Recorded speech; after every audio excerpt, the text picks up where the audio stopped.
My key card barely registers in the apartment door when my phone buzzes with a notification about unusual weather patterns. Rain in Austin during October, just what I need after 14 hours debugging security protocols.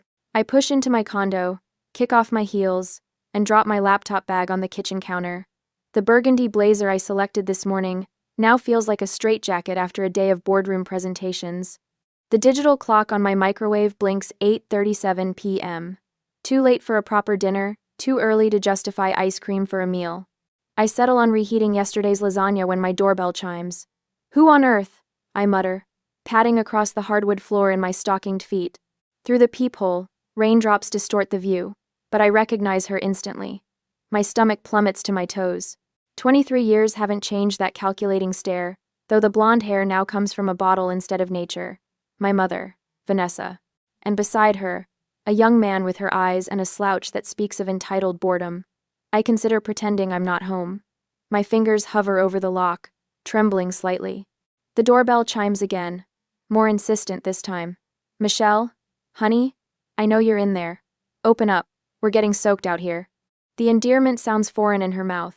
She abandoned the right to call me honey when she walked out our front door in Cleveland, suitcase in hand, never looking back at her 10-year-old daughter. I swing the door open, keeping my expression neutral. This is unexpected. "Surprise," Vanessa trills, arms outstretched as if expecting an embrace. When I don't move, she drops them awkwardly. "Aren't you going to invite us in? It's pouring out here." Of course I step aside mechanically. "Please come in." Vanessa sweeps past me, bringing the scent of expensive perfume and cigarettes. The young man follows my half-brother Ethan, though we've never spoken. Memory flashes like lightning. Dad hunched over bills at our kitchen table, circles darkening beneath his eyes. The diner's broken air conditioner during the hottest summer on record. Me at 12, washing dishes after school, homework spread across the back counter, because we couldn't afford to hire enough help. "Nice place," Ethan remarks, inspecting my living room with unconcealed judgment. "Kind of small though, isn't it?" "It suits my needs." I close the door firmly. "Can I get you something to drink?" Vanessa runs her finger along my bookshelf. "Just water for me." "Ethan? Got any beer?" he asks, flopping onto my cream-colored couch without removing his damp jacket. "No beer. Water, coffee, or tea. Whatever," he sighs, pulling out his phone. Vanessa circles my living room, picking up framed photos, studying the titles on my bookshelf. "I've heard you're doing quite well for yourself. Some kind of computer job?"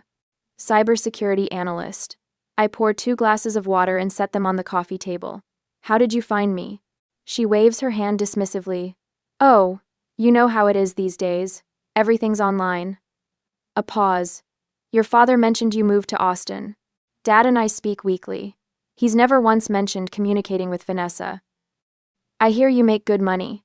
So," she continues, settling into my reading chair. "6 figures, right? That promotion last year really set you up." The hairs on my neck prickle. I haven't told Dad about my salary, and my promotion happened 7 months ago. "What brings you to Austin?" I ask, remaining standing. Ethan glances up from his phone. "Mom wanted to see you, and I'm checking out some schools." "Schools?"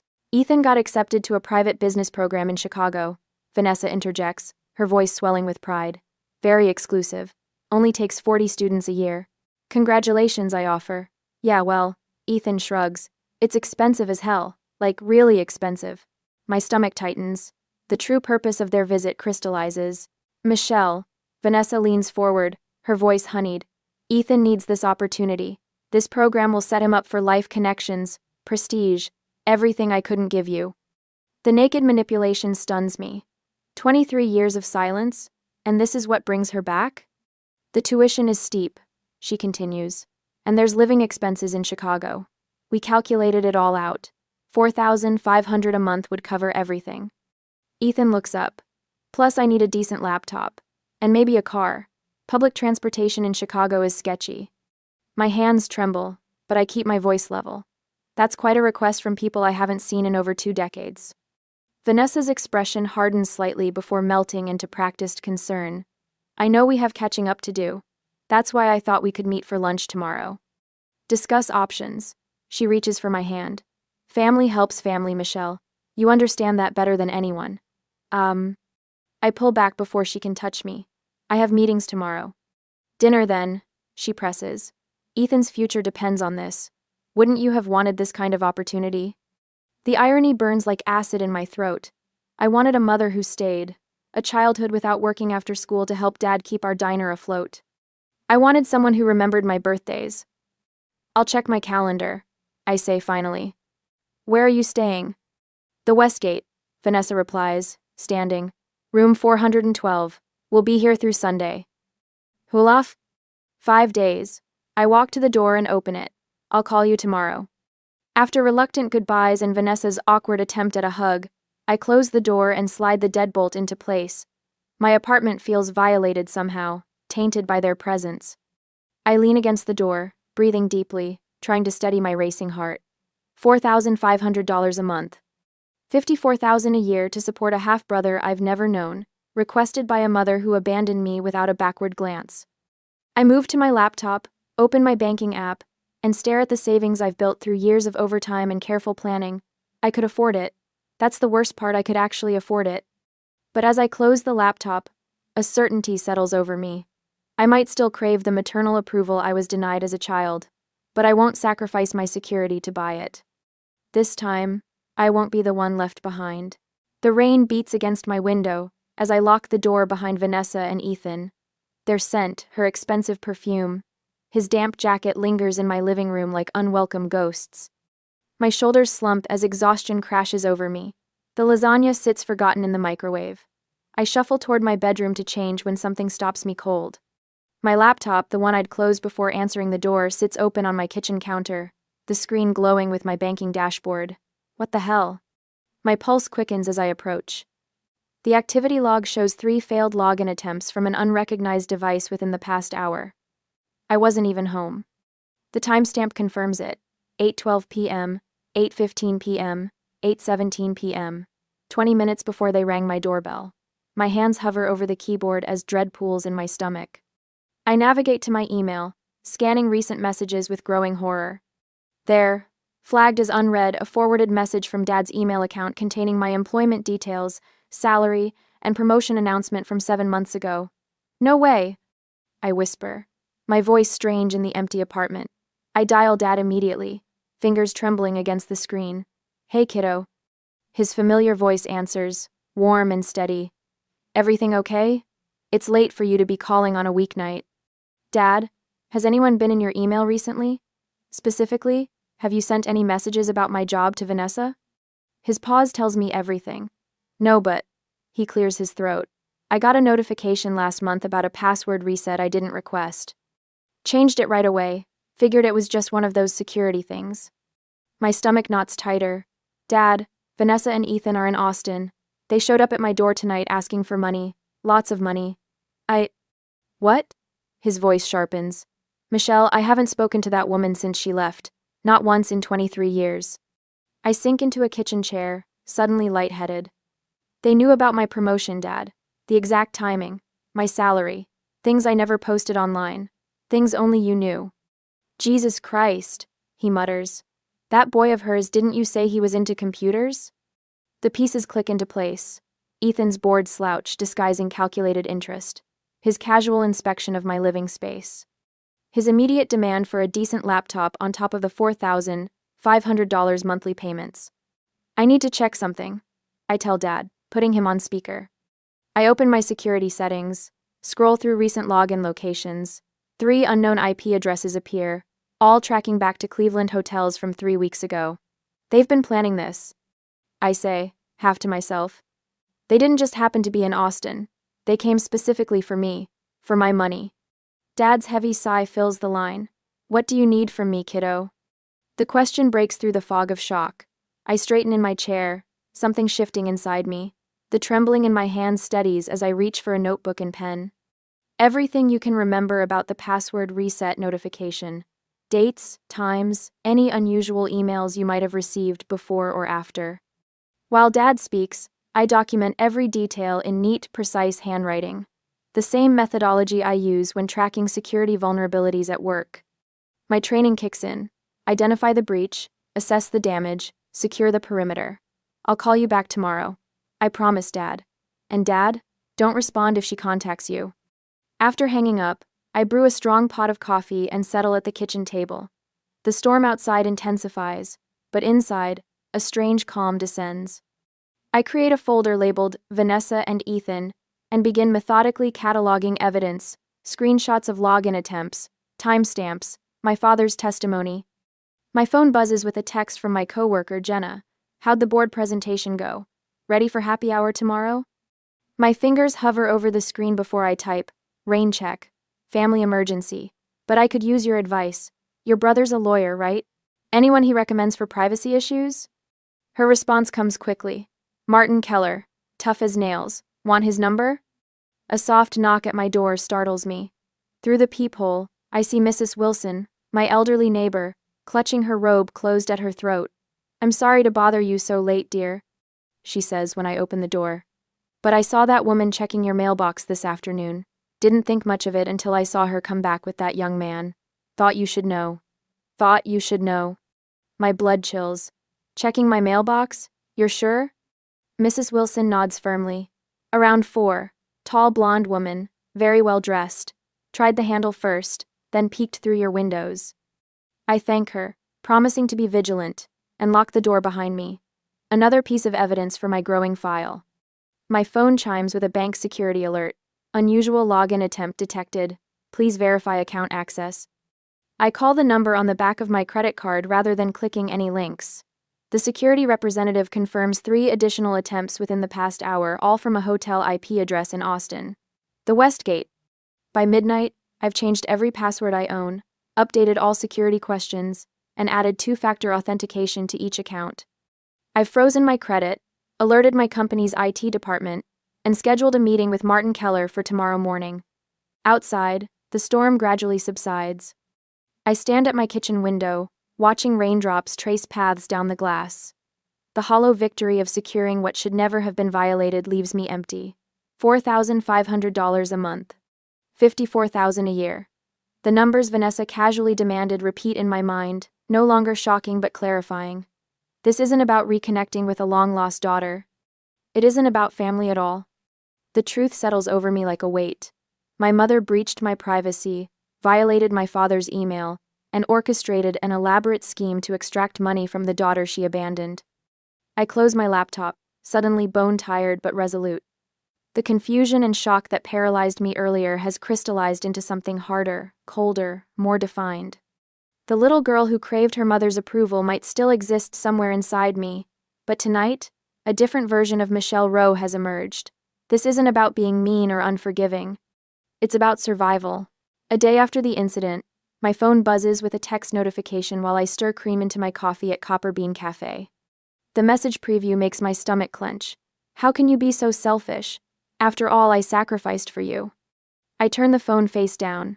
Across the cafe, a toddler giggles as her father pretends a spoon is an airplane. The normal scene feels like it belongs in a different universe from the storm brewing in my life. Ready to order, Miss Rowe? The barista, Tina, hovers nearby with her pen poised. Just the coffee today. Thanks. 2 hours later, the peaceful moment shatters when the cafe door swings open, and Vanessa strides in, her heels clicking against the hardwood floor. She spots me instantly. Michelle. She projects her voice loud enough that several patrons turn to stare. I've been trying to reach you for days. I keep my expression neutral. It's been only a day, Vanessa. She drops into the chair opposite mine, her platinum blonde hair swinging perfectly into place. You've been avoiding us. Ethan's enrollment deadline is next week. I've been working. Family comes first. She reaches for my hand across the table. You should understand that better than anyone, considering how your father struggled after I left. My pulse hammers in my throat, but I pull my hand away before she can touch me. Is that what you're calling abandonment now? After you left? Heads turn in our direction. Vanessa's voice rises. How dare you? You have no idea what I went through. You're right, I don't. I stand, gathering my laptop bag, and this isn't the place to discuss it. Everyone! Vanessa announces to the now silent cafe. My daughter makes 6 figures at her fancy tech job, but she won't help her own brother go to college. What kind of person refuses to help family? Heat floods my face. The barista shoots me a sympathetic glance. We're done here, I say quietly, walking toward the door. Behind me, Vanessa calls, You ungrateful child. You should be thankful I gave you life. I don't turn back. That afternoon, while checking my email, I discover Vanessa has taken the fight public. A social media post tags distant relatives. Heartbroken that my daughter has forgotten where she came from. Success changes people. Ungrateful children. Broken family. Everything's a media post to be. Within the hour, my phone lights up with calls from relatives I haven't spoken to in years, all of them armed with Vanessa's manipulated version of events. Aunt Patty's voice quavers when I finally answer. Michelle, honey, your mother's devastated. Surely you can spare something for Ethan? Did she mention she abandoned me at 10? Or that she hasn't called me in 23 years until she wanted money? My voice sounds steadier than I feel. Well, no. But I need to go, Aunt Patty. Take care. I block 3 numbers before my phone buzzes with a text from Ethan. Mom's crying because of you. Man up and do the right thing. $4,500 isn't shit to you. I need this now. My finger hovers over the block button when a new idea strikes me. Instead, I screenshot the message and save it to a folder on my desktop labeled Documentation. The following morning, I sit across from Martin Keller in his downtown law office. Despite the early hour, his charcoal suit looks freshly pressed, and his salt and pepper beard is neatly trimmed. So, he says, reviewing my notes, your estranged mother and half-brother want nearly $60,000 annually, with no legal obligation for repayment. That's right. And they've escalated to public harassment and attempted guilt manipulation. Yes. I push the folder across his desk. I've documented everything: texts, calls, social media posts. Martin nods approvingly. Smart move. Most people make the mistake of deleting evidence when they're upset. I'm a data analyst. Evidence is what I do. Have you considered a restraining order? The question startles me. Isn't that extreme? Isn't that extreme? Michelle, Martin leans forward. They're not just asking for money. They've attempted unauthorized access to your accounts. That's criminal. My phone buzzes with another text. Ethan again. We know where you work. Think your fancy tech company wants this drama? I show Martin the message. That, he says, is textbook harassment. After leaving Martin's office, I drive straight to Best Buy and purchase a new doorbell camera and window sensors. That evening, while installing them, my neighbor Mrs. Wilson stops by with a plate of snickerdoodles. Saw you putting in that security system, she says, eyeing the empty packaging. Everything okay? Just being cautious, I reply, accepting the cookies. That night, I make 2 more calls, one to schedule an appointment with Dr. Helen Drew, a therapist specializing in family trauma, and another to my father. Dad, can you come to Austin this weekend? I could use some support. 3 days later, Vanessa requests another meeting. This time, I choose a public park with plenty of witnesses. I arrive early and sit at a picnic table, my back to a tree, my phone recording in my pocket. Vanessa arrives 15 minutes late, her expression rehearsed into contrition. Michelle, she begins, I want to apologize for the other day. I was emotional. Thank you. You have to understand. Her voice takes on the syrupy quality I now recognize as manipulation. When a mother sees her child struggling, she'll do anything. Ethan deserves the same opportunities you had. I worked 3 jobs during college, Vanessa. No one paid my way. Her lips tighten. That's because Raymond was too proud to ask for help. Family helps family, Michelle. It's what we do. Is that what you did when you left a 10-year-old girl with no warning and no support? The question slips out before I can stop it. I gave you life. Her voice hardens. You should be grateful for that much. Grateful. I taste the word. Family respects boundaries, Vanessa. My boundary is this. I won't be funding Ethan's education. Not now, not ever.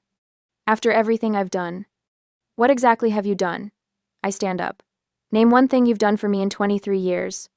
She stutters, then abruptly gathers her purse. I won't sit here and be attacked by my own daughter. You'll regret this selfishness. That evening, my doorbell rings. Through the new security camera, I see my father's familiar pickup truck in the visitor parking spot. He hugs me tight when I open the door, the scent of Old Spice and diner coffee enveloping me. Your mother always did have a talent for creating hurricanes wherever she went, he says, setting his duffel bag by the couch. I'm handling it. I know you are, he smiles. the crinkles around his eyes deepening. You get that from me, not her. I just figured you shouldn't have to handle it alone. Later that night, my phone pings with a bank security alert. Someone has attempted to transfer $12,000 from my savings account to an unknown recipient. The IP address traces back to a device registered to Ethan Grant. With shaking fingers, I forward the alert to Martin and file a formal complaint. For the first time, I feel something beyond anxiety or anger, a cold certainty that this will end on my terms, not theirs. At 11:30 p.m., another notification appears. A second transfer attempt, this time for $8,000. My finger hovers over the press charges button on the bank's security portal. Dad watches from the kitchen doorway, his expression solemn. You sure about this, Shelley? I draw a steady breath. Let's see how far they'll really go. My phone lights up at 6:15 a.m. with a notification from the bank security team the next morning. Another login attempt. This makes 5 in the last 12 hours, each failing against the new authentication system I implemented yesterday. Right on schedule, I murmur, tapping the notification to document the timestamp. The coffee maker gurgles in the kitchen as I add this latest attempt to my growing spreadsheet. Time, IP address, location, all meticulously cataloged. Working with Aaron from the bank's security department has paid off. After explaining my situation, he set up a special monitoring protocol on my accounts. Each failed attempt now generates both a notification and a detailed log entry. We've got them, I whisper to the empty apartment. The words taste like victory. The phone rings. Dad, they're getting desperate, he says without preamble. Vanessa just called me. My stomach tightens. What did she want? To tell me you're having a mental breakdown. His voice carries decades of weary familiarity with Vanessa's tactics. Said you're paranoid, refusing to help family, and making up lies about them trying to access your accounts. Did you record it? Every word. Martin said to keep the phone on speaker and use my voice recorder app. Attorney Martin Keller had become our strategic anchor over the past week. His advice proved invaluable. Document everything. Record legally. Prepare methodically. She claims you inherited your instability from my side of the family. Dad's laugh holds no humor. Rich coming from a woman who abandoned her 10-year-old daughter without a backward glance. I check my work email. 3 new security alerts.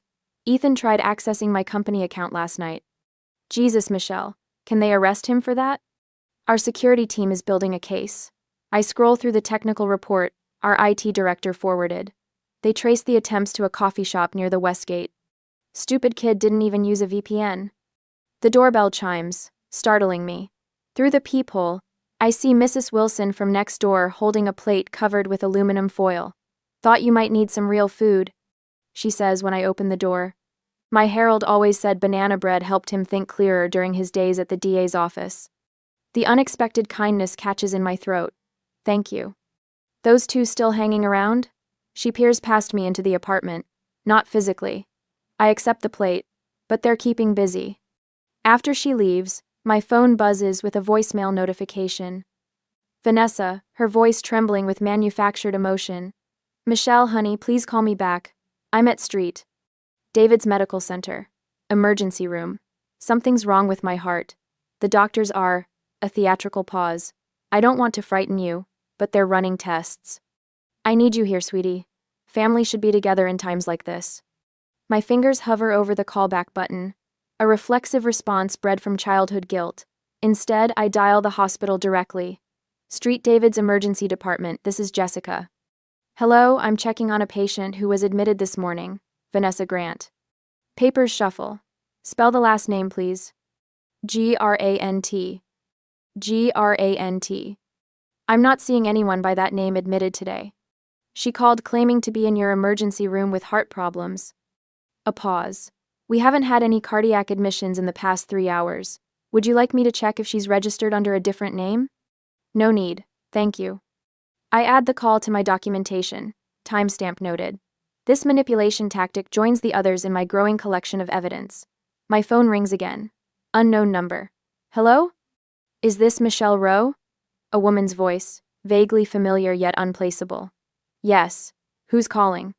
Patricia Lambert, Vanessa's sister. My aunt. A shadow figure known only through Dad's occasional mentions. I got your number from Raymond, she continues. We need to talk about Vanessa. My defenses rise. If you're calling to convince me to give them money. God, no. She cuts me off with a harsh laugh. I'm calling to warn you. This isn't their first rodeo. The coffee grows cold beside me as Patricia unravels a pattern spanning 2 decades. Vanessa and Ethan had worked this scheme on multiple relatives, friends, even Vanessa's second husband's family. 3 years ago, they convinced my daughter to co-sign a car loan. Ethan defaulted after 2 months, ruined Jenny's credit score. Why are you telling me this? I ask, though I already know. Because Vanessa's spinning quite a story to the family. Says you're refusing to help poor Ethan despite being rich in your fancy tech job. Says you're punishing her for old mistakes. And you didn't believe her? Patricia sighs. Honey, I've watched this show too many times. But others haven't. There's a family dinner Sunday at Aunt Mildred's. Several relatives want to hear your side. The prospect of facing extended family I barely know sends cold sweat down my spine. But the opportunity to counter Vanessa's narrative can't be ignored. I'll be there, I say, adding the details to my calendar. Dad arrives from Cleveland that afternoon, his truck laden with boxes. Found these in the attic, he says, hauling the first one to my dining table. Thought they might help. Inside, financial records dating back to Michelle's childhood. Child support checks Vanessa never cashed. Court documents from their divorce. A meticulous paper trail of Vanessa's abandonment. Your mother was always good at rewriting history, Dad says, spreading the documents across the table. But paper doesn't lie. That evening, Martin reviews our growing evidence pile over Zoom. The protective order documentation is nearly complete, he says, scanning the digital files I've shared. Bank records, unauthorized access attempts, false hospital claims, the pattern of behavior Patricia described. We have a solid case. Will it be enough? I ask. More than enough. The judge will see a clear pattern of harassment and attempted financial exploitation. My phone pings. Dr. Helen. Confirming our emergency therapy session to prepare for court. Another notification follows bank security, with detailed logs of the latest intrusion attempts. The trap is working perfectly. Later that night, a text from Ethan arrives. This is getting out of hand. Mom pushed too hard. Quote, I show Dad, who's setting up the guest room air mattress. The first crack? He says, nodding knowingly. When the united front crumbles, that's when Vanessa gets really dangerous. As if summoned by his words, Vanessa calls his phone. You've turned everyone against me. She shrieks, her voice so loud I can hear it across the room. My own family, my sister. You always poisoned them against me, Raymond. Dad holds the phone away from his ear, the voice recorder app running on my tablet nearby. Another text from Ethan flashes on my screen. Missed the enrollment deadline. Program gave my spot away. This is all fucked up. I almost feel sorry for him. Almost. The consequences of their choices are catching up, Martin says when I forward him the text. Stay the course. That night, I sleep soundly for the first time in weeks. The trap set, the evidence mounting, the support system strong around me. We will start with the protective plan. My mother and half-brother thought they found an easy mark. Instead, they walked into a carefully constructed web of their own making. Let them struggle. The truth will hold. The next day, the lobby of Austin Cyber Solutions buzzes with the usual Tuesday morning energy when a commotion erupts near the reception desk. I glance up from my tablet to see Vanessa sobbing dramatically into a crumpled tissue, her blonde hair falling strategically across her face. My stomach drops as several colleagues turn toward the scene. Please, I need to see my daughter, she wails, loud enough for the entire first floor to hear. It's a family emergency. Ethan stands behind her, hands jammed into the pockets of his designer jeans, a rehearsed concern painted across his features. I freeze, coffee mug suspended halfway to my lips. 3 months of this escalating from texts to calls to showing up at my regular cafe, now they've crossed into my professional sanctuary. Sandra, our security-conscious receptionist, catches my eye with a questioning look. I shake my head slightly and she turns back to Vanessa. Ma'am, I can't allow you upstairs without proper clearance. Michelle. Vanessa spots me across the lobby. Thank God. The doctor says I might have. Well, it's serious. We need to talk about family medical history. Things you should know. My colleague's eyes burn into my back as I approach the desk, pulse thundering in my ears but steps measured. Doctor. Helen's words from yesterday's session echo in my mind. Your reaction is within your control even when their behavior isn't. Vanessa, I keep my voice level. This is inappropriate. If you have medical concerns, email me. Email? Her voice rises an octave. My own daughter wants me to email about possible cancer? After everything I sacrificed for you? The audacity steals my breath. Sacrificed? The woman who missed 17 birthdays, who never sent a single child support payment to Dad? We can discuss this elsewhere, I say, conscious of whispers rippling through the lobby. There's nothing to discuss, Ethan interjects, stepping forward. We're family. You help family. His eyes narrow. Unless you want everyone here knowing what kind of daughter you really are? The threat hangs between us. My hand tightens around my coffee mug to hide its trembling. Your mother abandoned me when I was 10. I tell him, voice steady despite the hurricane in my chest. You don't get to lecture me about family. This isn't the end, Vanessa hisses as security approaches. You'll regret this public humiliation. I know people in your industry. After they're escorted out, my phone lights up with a text from Ethan. That stunt cost you. HR gets anonymous tips about family drama affecting work performance all the time. One payment fixes everything. That evening, curled on my couch, I stare at the binder Martin prepared for tomorrow's hearing. Inside lies every text, email, bank alert, and security notification from the past 3 months, a paper trail of systematic harassment. My fingers trace the edge of the protective order application. Dad calls just after 9. You ready for tomorrow, pumpkin? His voice, warm and steady as always, grounds me. I think so. Martin says we have enough evidence for the judge to grant the order. I'll be there, front row. He pauses. You know, when your mom left, I thought it was my biggest failure not giving you a complete family. But watching you stand up for yourself now, I couldn't be prouder of the woman you've become. A lump forms in my throat. Thanks, Dad. Get some sleep. Tomorrow we finish this. The next day, the county courthouse looms like a fortress of beige stone and bureaucracy. I grip the handle of my documentation binder so tightly my knuckles blanch. Martin meets us at the entrance, his silver hair catching the morning sunlight. Remember, he says as we navigate security, let me present the evidence methodically. Judge Williams appreciates organization. Dad squeezes my shoulder. You've got this. Courtroom 4. Smells of lemon polish and nervous sweat. Vanessa and Ethan sit on the opposite side, both dressed in subdued colors, a calculated visual transformation from their usual flash. Vanessa's red-rimmed eyes and Ethan's uncharacteristic suit scream respectability. When Judge Williams enters, the room stills. She's a small woman with steel gray hair and piercing eyes that miss nothing. Case number 2025CV4872, Roe versus Roe and Grant, the bailiff announces. The proceedings blur until Martin calls me to testify. As I approach the stand, Vanessa's eyes lock onto mine, a predator's gaze calculating weakness. I place my hand on the Bible, swear to tell the truth, and face the courtroom. My voice barely wavers as I recount the night Vanessa reappeared in my life after 23 years, how she inspected my home with calculating eyes before demanding thousands for Ethan's education. And after you declined to provide financial support, what happened? Martin asks. They escalated. I detail the unauthorized bank access attempts, the mailbox tampering, the public confrontations. Miss Rowe, submit Exhibit D. Martin instructs. I pass forward printouts of text exchanges between Vanessa and Ethan, obtained legally through a subpoena after multiple reports to the police. If we push hard enough, she'll pay just to make us go away.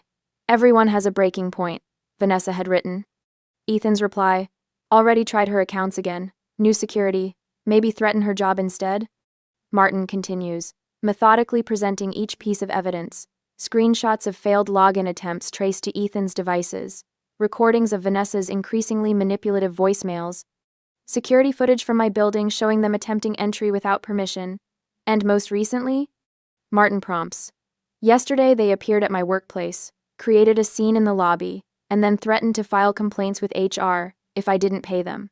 And if Vanessa's attorney attempts to paint her as a misunderstood mother seeking reconciliation, but the evidence forms an irrefutable pattern. When Ethan takes the stand, His testimony contradicts Vanessa's on key points about their intentions. Judge Williams reviews the final bank security report, showing 17 attempted access incidents from 3 different devices registered to Ethan. The court finds clear and convincing evidence of harassment and attempted financial exploitation, she announces. The protective order is granted against both respondents for a period of 2 years, prohibiting contact within 500 feet of petitioner's home, workplace, or person. Each violation carries a $5,000 penalty. The gavel strikes with finality. Outside the courthouse, sunlight warms my face as Martin hands me the official paperwork. With this order in place, we can drop the potential criminal charges for now, he explains. But the paperwork exists if they violate it. Dad wraps his arm around my shoulders. Let's go home, Michelle. As we descend the courthouse steps, I catch a glimpse of Vanessa and Ethan huddled with their attorney, faces contorted with frustration. For the first time in months, their expressions don't trigger guilt or fear in my chest. Later that evening, I receive a text from a family friend in Cleveland. Vanessa and Ethan have already listed their Chicago apartment.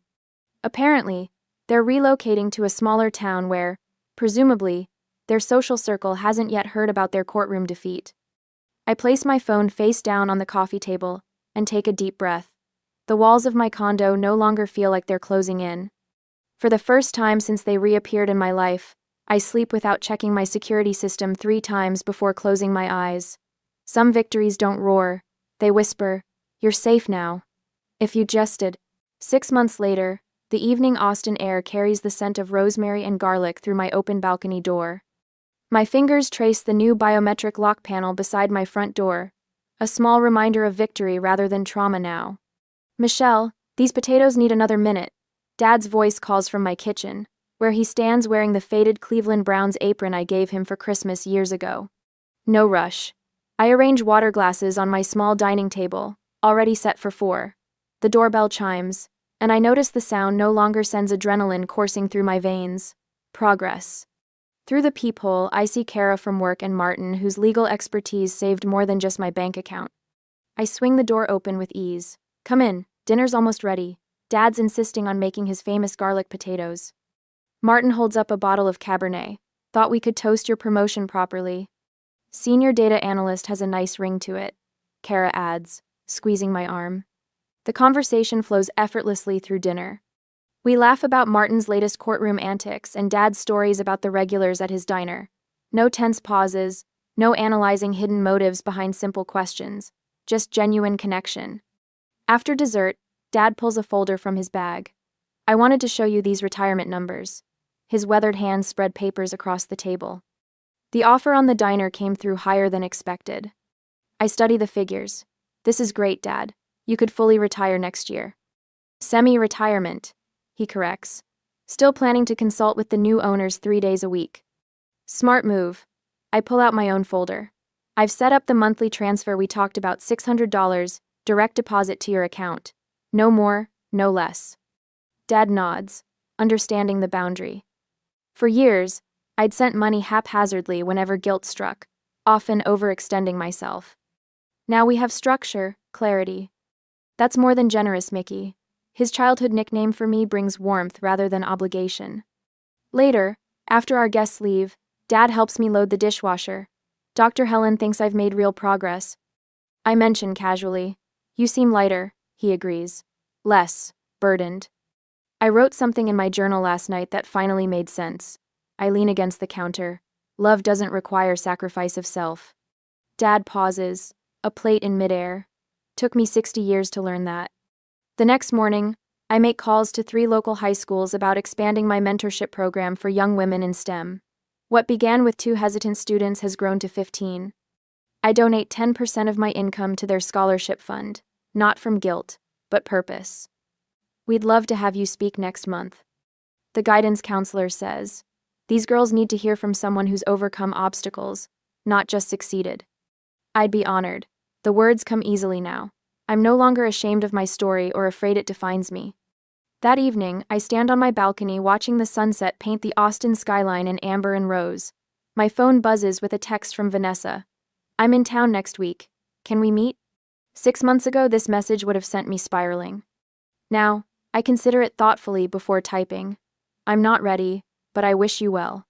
When you're ready to demonstrate change through actions rather than words, let me know. I set the phone down, feeling neither vindictive nor guilty, just at peace with my decision.